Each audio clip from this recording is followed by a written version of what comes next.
जय हिंद दोस्तों, मैं सुरजीत स्वागत करता हूं आपका to the point study with Surjit channel पर। और जैसा कि अगले महीने मतलब दिसंबर में आपकी 6 दिसंबर से 22 दिसंबर के बीच नेट जेआरएफ की परीक्षा होने वाली है।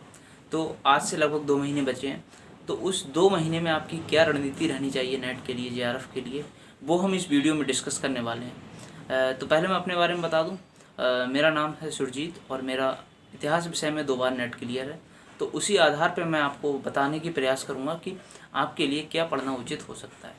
तो पहले हम प्रथम प्रश्न पत्र की बात करेंगे। इतिहास का क्या है, इतिहास में तो वो जो बुक्स हैं वो लिमिटेड हैं, उतनी ही पढ़नी है आपको। सबसे पहले हम फर्स्ट पेपर की बात कर लेते हैं, ठीक है। तो फर्स्ट पेपर में देखिए 50 क्वेश्चंस आपके आते हैं। टोटल जो पेपर रहता है वो 50 + 100, यानी फर्स्ट पेपर में 50 क्वेश्चंस और सेकंड पेपर जो रहता है उसमें 100 क्वेश्चंस रहते हैं। और प्रत्येक क्वेश्चन जो होता है वो 2 नंबर का होता है। 2 मार्क्स का आपका एक क्वेश्चन रहता है। तो टोटल 300 मार्क्स का आपका ये 150 क्वेश्चंस का पेपर रहता है। इसमें से फर्स्ट पेपर में आपके जो 50 क्वेश्चंस आते हैं वो आप कहाँ से तैयार कर सकते हैं। देखिए, नेट तो निकल जाएगा आपका अगर फर्स्ट पेपर थोड़ा सा भी वीक है तो, लेकिन जेआरएफ मुश्किल पड़ जाता है, क्योंकि जेआरएफ जो निकलता है तो वो फर्स्ट पेपर को स्ट्रॉन्ग बना के ही निकल सकता है। तो फर्स्ट पेपर की रणनीति बहुत ज़रूरी हो गई है तब से, जब से इसका वेटेज बढ़ा दिया गया है फर्स्ट पेपर का। 33% आपको जो है फर्स्ट पेपर से पूछा जाता है। तो देखिए, फर्स्ट पेपर में क्या पढ़ लेना चाहिए। एक सदाबहार किताब आपने सुनी होगी, KVS मदान की आती है, ठीक है। मैं आपको दिखा देता हूँ एक बार।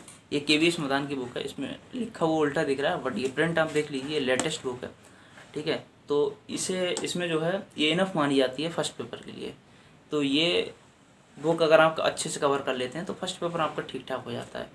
और उसके लिए और क्या आप एक्स्ट्रा कर सकते हैं, तो देखिए इसके जो है फर्स्ट पेपर के ये जो आते हैं प्रीवियस ईयर के पेपर्स फर्स्ट पेपर के हैं, पहले इनको लगा लीजिए, उसके बाद आप इस बुक को पढ़ लीजिए। मैं आपको क्या कराने वाला हूँ, तो मैं आपको कराने वाला हूँ डेली मैं आपको 50 MCQs कराऊंगा यूनिट वाइज, ठीक है। वो आपके फर्स्ट पेपर से भी कराऊंगा और आपके सेकंड पेपर, यानी अब मेरा तो इतिहास है तो मैं इतिहास से कराऊंगा, ठीक।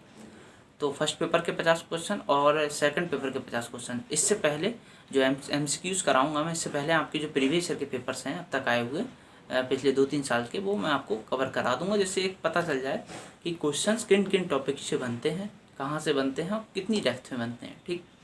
और देखिए, इसके अगर सिलेबस की बात करें तो इस पेपर 1 का नाम है शिक्षण और शोध अभिवृत्ति, यानी teaching and research aptitude. 50 question आते हैं, 2 नंबर का एक क्वेश्चन रहता है, 100 नंबर का पेपर रहता है, ये फर्स्ट पेपर, ठीक है। तो इसमें 10 यूनिट आती हैं और प्रत्येक यूनिट से 2 क्वेश्चन पूछे जाते हैं। कितने? प्रत्येक यूनिट से 2 क्वेश्चन पूछे जाने रहते हैं।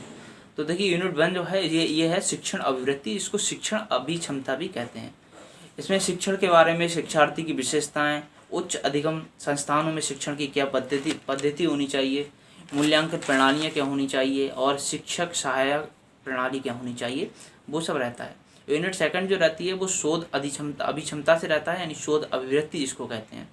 इसमें शोध की पद्धतियाँ, शोध के चरण, शोध नैतिकता, शोध में ICT का अनुप्रयोग, ये सब रहता है, ठीक है। उसके बाद जो यूनिट 3 है इसका नाम है बोध। तो इसमें एक गद्यांश दिया जाएगा, उस गद्यांश से पूछे गए प्रश्नों का उत्तर जो है आपको देना होगा, ठीक। यूनिट 4 जो है वो है संप्रेषण।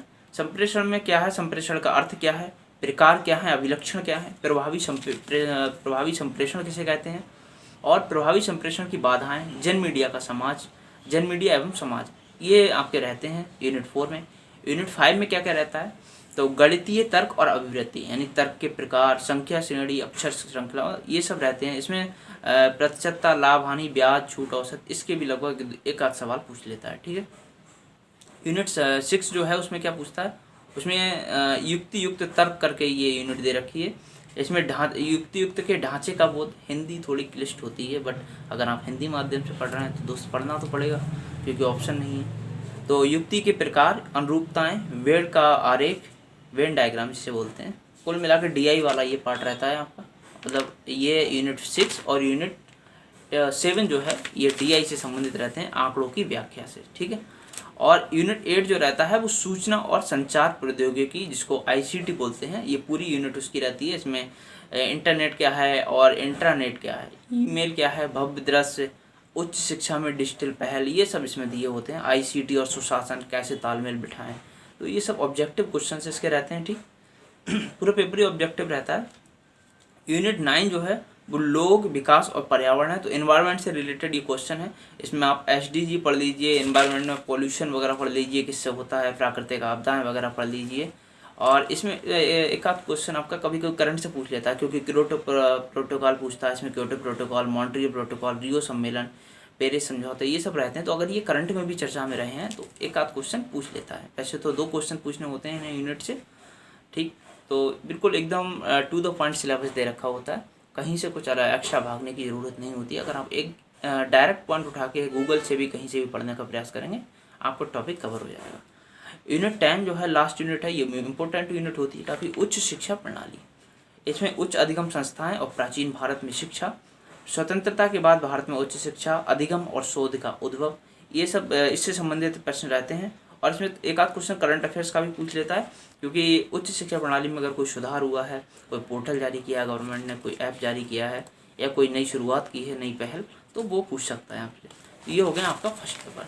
फर्स्ट पेपर आपका 50 क्वेश्चन पूछे जाते हैं। इसको अगर आपने सुधार लिया तो आपका जेआरएफ जो है थोड़ा और श्योर हो जाता है। जेआरएफ जिनका भी निकला है उन्होंने यही बताया कि भाई देखो, फर्स्ट पेपर जो है आपका अच्छा होना ज़रूरी है। तो ये फर्स्ट पेपर का हमारी रणनीति हो गई, जो अगले 2 महीने में हमारी होनी चाहिए। इनको किस तरह से करना है, पहले आप PYQs लगा लीजिए, ठीक है। PYQs के बाद जो है आपको ये KVS मदान की बुक है, आप कोई और भी पढ़ सकते हैं चाहें तो, लेकिन मैंने तो यही पढ़ी है तो मैं इसको सजेस्ट करूँगा।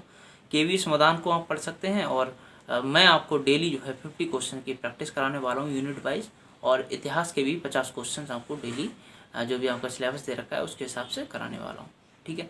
तो इतिहास में बात कर लें हम, तो इतिहास में देखो ये प्रीवियस ईयर के पेपर हैं, इनको आप लगाइए। और एक तो इसमें उल्टा दिख रहा है ना भाई, मैं बता देता हूँ, ये यूथ के हैं, ठीक है।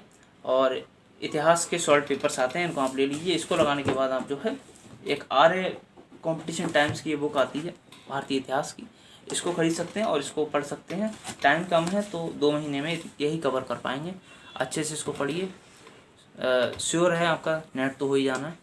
उसके बाद अगर वीडियो आपको अच्छी लगे तो वीडियो को लाइक करें। मिलते हैं नेक्स्ट वीडियो में प्रैक्टिस सेट के साथ अपने। Bye bye, take care.